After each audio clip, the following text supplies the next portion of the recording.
ভাইরে ভাই, এত কম উপকরণে এত মজার আর এত নরম নাস্তা হবে আমি নিজেও একদম ভাবিনি। প্রথমে মনে হয়েছিল সাধারণ একটা রেসিপি হবে, কিন্তু বানানোর পর খেয়ে সত্যি জাস্ট অবাক হয়ে গিয়েছি। বাইরে হালকা গোল্ডেন আর ভেতরে একদম তুলার মতো সফট, এমন নরম আর স্পঞ্জি টেক্সচার যে মুখে দিলেই গলে যায়। সবচেয়ে মজার ব্যাপার হলো এটা বানাতে খুব বেশি কিছু লাগে না, ঝামেলাও নেই। একবার বানিয়ে খেলে বারবার বানাতে ইচ্ছে করবে। প্রথমে একটি বাটির মধ্যে 1 কাপ পরিমাণ সুজি নিয়ে নিয়েছি, আর এতে দিয়ে দিচ্ছি হাফ কাপ পরিমাণ টক দই। মানে আমি যতটুকু সুজি নিয়েছি তার অর্ধেক পরিমাণ এখানে টক দই ব্যবহার করেছি। আমি কাপে মেপে দিয়েছি, আপনারা ছোট বাটি বা যে কোনো পাত্রে মেপে এই সুজিটা নিতে পারেন। এবার দিয়ে দিচ্ছি এখানে চিনি 1.5 চা চামচ পরিমাণ। সামান্য একটু চিনি দিলে এর স্বাদটা অনেক গুণ বেড়ে যায়। দিয়ে দিলাম স্বাদ অনুযায়ী লবণ। এবার দিয়ে দিলাম 1 কাপ পরিমাণ পানি, মানে আমি যতটুকু সুজি নিয়েছি ঠিক ততটাই এখানে পানি দিয়ে দিয়েছি। এবার কাঁটা চামচের সাহায্যে খুব ভালোভাবে নেড়েচেড়ে সব কিছু একসাথে মিশিয়ে নিচ্ছি। আমার ভিডিওটা এই পর্যন্ত যারা যারা দেখছেন প্লিজ আমার ভিডিওতে একটা লাইক দিয়ে দিবেন, আর আমার চ্যানেলটি যদি আগে থেকেই সাবস্ক্রাইব করে দেওয়া না থাকে প্লিজ আমার চ্যানেলটি সাবস্ক্রাইব করে পাশে থাকা বেল আইকনটি অন করে রাখবেন। এতে করে আমি যখন নতুন কোনো রেসিপির ভিডিও আপলোড করব তখন সাথে সাথে আপনার ওখানে নোটিফিকেশন পৌঁছে যাবে। আর যারা যারা আমার চ্যানেলটি সাবস্ক্রাইব করে দিয়েছেন আগে থেকেই ওনাদেরকে জানাচ্ছি অসংখ্য ধন্যবাদ। এবার আমি ঢাকনা দিয়ে ঢেকে প্রায় 10 মিনিটের মতো রেস্টে রেখে দিয়েছিলাম। 10 মিনিট পর আমি ঢাকাটা সরিয়ে নিয়ে এতে দিয়ে দিব 1 চা চামচ পরিমাণ কাঁচামরিচ কুচি, আর দিয়ে দিব খুবই সামান্য একটু পেঁয়াজ কুচি, মানে খুব ছোট সাইজের একটি পেঁয়াজ কুচি করে দিয়ে দিয়েছি।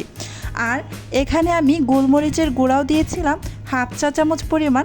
এই ভিডিওটা আমার স্কিপ হয়ে গিয়েছে, তারপর আমি খুব ভালোভাবে নাড়াচাড়া করে মিশিয়ে নিয়েছি।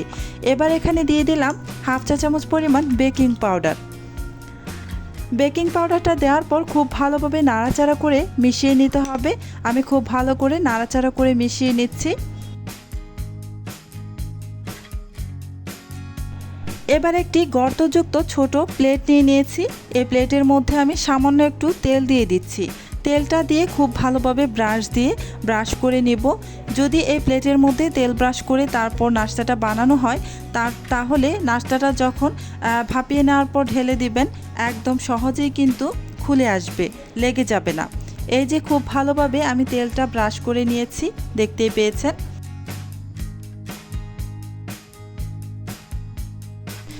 এবার এই প্লেটের মধ্যে সম্পূর্ণ মিশ্রণটা নিয়ে নিচ্ছি। সম্পূর্ণটা আমি একসাথেই নিয়ে নিচ্ছি।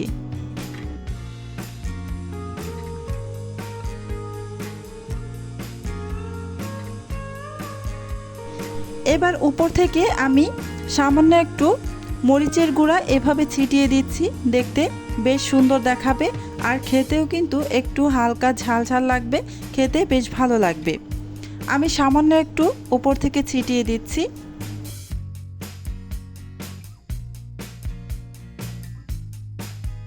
এবার এই প্লেটটা আমি ভাপে বসাবো, তাই আগে থেকে আমি একটি পাত্রের মধ্যে পানি বলক উঠিয়ে রেখেছিলাম। এবার এখানে আমি এই যে স্টিমারটা বসিয়ে দিয়ে এর উপরে আমি এই যে নাস্তার প্লেটটা বসিয়ে দিব। এবার ঢাকনা দিয়ে ঢেকে প্রায় 7 থেকে 8 মিনিটের মতো অপেক্ষা করব। ফিরে আসছি 7 থেকে 8 মিনিট পর। এই যে প্রায় 8 মিনিট পর আমি ঢাকনাটা সরিয়ে নিচ্ছি। এবার একটু চেক করে নেব এটা ভালোভাবে হয়েছে কিনা। আমি একটি কাঠির সাহায্যে চেক করে নিচ্ছি।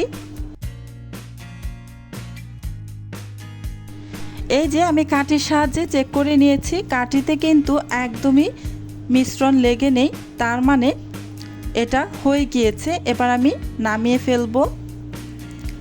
নামিয়ে কিছুটা ঠান্ডা করে নিয়েছি। এই যে অতিরিক্ত গরম ভাবটা চলে যাওয়া পর্যন্ত আমি ঠান্ডা করে নিয়েছি। এবার একটি ছুরির সাহায্যে চারপাশ থেকে একটু হালকা করে ঘুরিয়ে নিব, ছুরি দিয়ে একটু ছাড়িয়ে নিব, তাহলে খুব সহজে উঠে আসবে। এভাবে চারপাশ থেকে ছুরি দিয়ে এভাবে হালকা করে একটু ছাড়িয়ে নিতে হবে, এতে করে খুব সহজেই খুলে আসবে।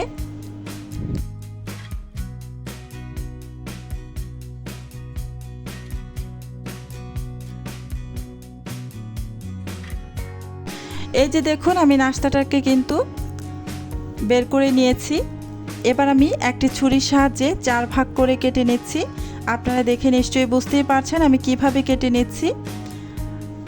এই নাস্তাটা কত বেশি স্পঞ্জি হয়েছে এই যে দেখে নিশ্চয়ই বুঝতেই পারছেন। এবার এই নাস্তাগুলো আমি হালকা তেলের মধ্যে একটু ভেজে নেব। তাই চুলায় একটা প্যান বসিয়ে দিয়েছি। প্যানের মধ্যে আমি কিছুটা তেল দিয়ে দিয়েছি, সামান্য একটু তেল হবে। তেলটা ভালোভাবে গরম করে নিচ্ছি। এই তো তেলটা কিন্তু গরম হয়ে এসেছে। এবার এখানে আমি এই নাস্তাগুলো দিয়ে দিচ্ছি।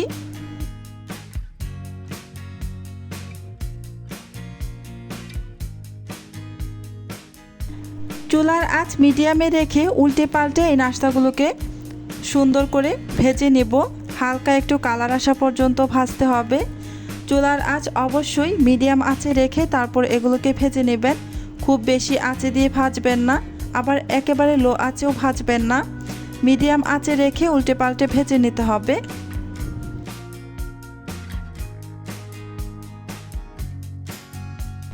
একবার উল্টে দিয়ে এই যে আমি আরও একবার উল্টে দিচ্ছি। দেখুন কতটা সুন্দর একটা কালার চলে আসছে, দেখতে কি সুন্দর লাগছে তাই না?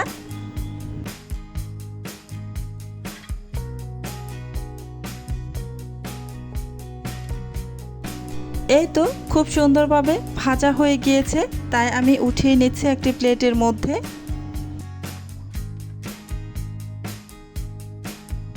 দেখতেই যতটা সুন্দর, খেতেও ঠিক ততটাই মজার এই নরম সুজির নাস্তা। বাইরে হালকা গোল্ডেন আর ভেতরে এত সফট আর স্পঞ্জি হয়েছে যে খেতে একদমই অসাধারণ লাগে। গরম গরম সস বা চাটনির সাথে খেলে স্বাদ আরও কয়েক গুণ বেড়ে যায়। এত কম উপকরণে এত সুন্দর একটা নাস্তা তৈরি হবে, সত্যি না বানালে বিশ্বাসই হতো না। পরিবারের সবাই মিলে বিকেলের নাস্তায় বা সকালের টিফিনে খাওয়ার জন্য একদম পারফেক্ট একটা রেসিপি। রেসিপিটি ভালো লাগলে আমার চ্যানেলটি সাবস্ক্রাইব করতে ভুলবেন না। আজকের মতো এখানেই শেষ করছি। আল্লাহ হাফিজ।